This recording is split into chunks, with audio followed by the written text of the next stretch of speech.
나는 보톡스만 해볼까? 리프팅만 하면 충분하지 않을까? 이렇게 생각하시는 분들이 있을 거예요. 하지만 제가 환자분들을 보면서 늘 느끼는 건 여러 가지 시술이 서로 맞물려 돌아가야 가장 자연스럽고 오래가는 결과가 나옵니다.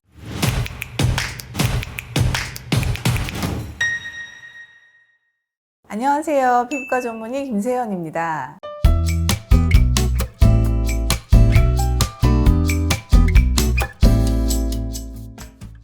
여러분, 안티에이징 하면 어떤 시술이 떠오르시나요? 보톡스, 리프팅, 스킨 부스터, 참 다양한 방법들이 있죠. 그런데 많은 분들이 한 가지 시술만 하면 노화를 잡을 수 있다고 생각하시는데 사실은 그렇지가 않습니다. 노화는 피부 한 부분에서만 일어나는 게 아니라 근육, 피부, 탄력, 볼륨이 모두 복합적으로 변하면서 나타나는 현상입니다. 그래서 중요한 건 시술의 조합과 순서입니다. 그래서 오늘은 제가 환자분들을 진료하면서 실제로 강조하는 저속 노화 시술의 조합 방법과 순서에 대해서 말씀드리겠습니다.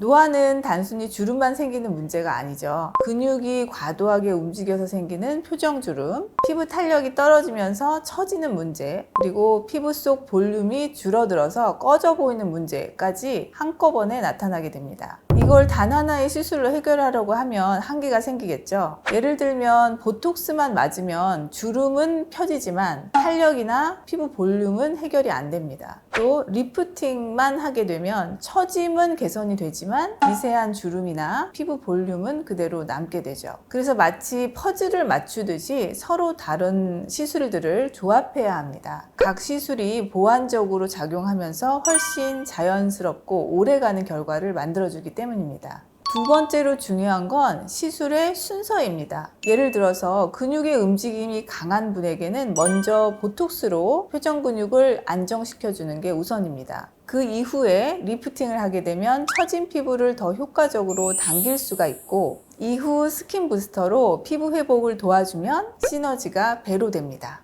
반대로 순서가 뒤바뀌게 되면 효과가 반감할 수도 있겠어요. 예를 들면 아직 근육이 활발하게 움직이고 있는데 리프팅부터 먼저 하게 되면 당겨놓은 피부가 금방 다시 힘을 잃고 내려올 수가 있거든요. 그래서 시술마다 최적의 타이밍이 있다는 걸 아셔야 합니다. 그래서 전문의와 상담을 통해서 본인에게 맞는 시술 순서를 설계하는 게 무엇보다 중요합니다. 저속노화 시술은 나이에 따라 접근법도 달라지는데요. 30대 초반에는 주로 보톡스와 재생기능의 스킨 부스터 위주로 노화가 시작되는 속도를 늦추고 진피내 환경을 건강하게 유지하는 전략을 씁니다. 40대 이후부터는 피부 처짐이 본격적으로 나타나기 때문에 리프팅 시술을 중심으로 해서 여기에 보톡스와 재생, 볼륨업 시술을 조합하는 것이 이상적입니다. 50대 이후에는 피부 회복력이 더 떨어지게 되기 때문에 리프팅과 볼륨업 스킨 부스터에 더해서 체계적인 유지 관리가 필수적입니다. 이처럼 나이에 따라서 어떤 조합이 먼저 필요한가가 달라지기 때문에 맞춤 전략이 필요하겠죠.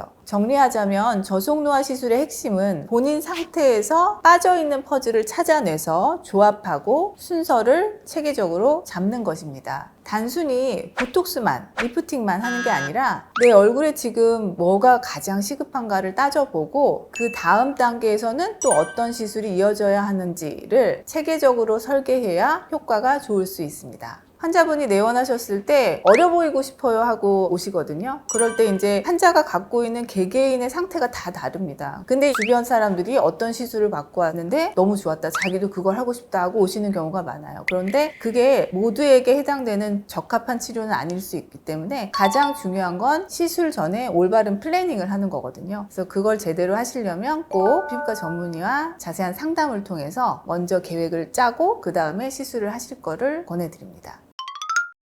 오늘은 저속노화 시술에서 왜 조합과 순서가 중요한지 말씀드렸는데요. 혹시 영상을 보는 분들 중에서 나는 보톡스만 해볼까? 리프팅만 하면 충분하지 않을까? 이렇게 생각하시는 분들이 있을 거예요. 하지만 제가 환자분들을 보면서 늘 느끼는 건 정답은 한 가지가 아니라는 겁니다. 여러 가지 시술이 서로 맞물려 돌아가야 가장 자연스럽고 오래가는 결과가 나옵니다. 그리고 무엇보다 중요한 것은 시술을 고민하실 때 꼭 나에게 맞는 맞춤 설계가 필요하다는 것을 기억해 주세요. 보세요. 현재 내 얼굴 상태에 맞는 시술의 조합과 순서를 찾기 위해서는 피부과 전문의를 방문하셔서 체계적인 진료와 상담을 받으시는 게 현명한 방법입니다. 좋은 건축물을 완성하기 위해서는 기능과 미관을 함께 반영하는 훌륭한 건축사의 설계가 바탕이 되어야 하듯이 우리 피부도 마찬가지입니다. 준비한 내용은 여기까지고요. 궁금하신 질문은 아래 댓글로 남겨주시면 직접 답변 드릴 수 있도록 하겠습니다. 지금까지 피부과 전문의 김세연이었습니다.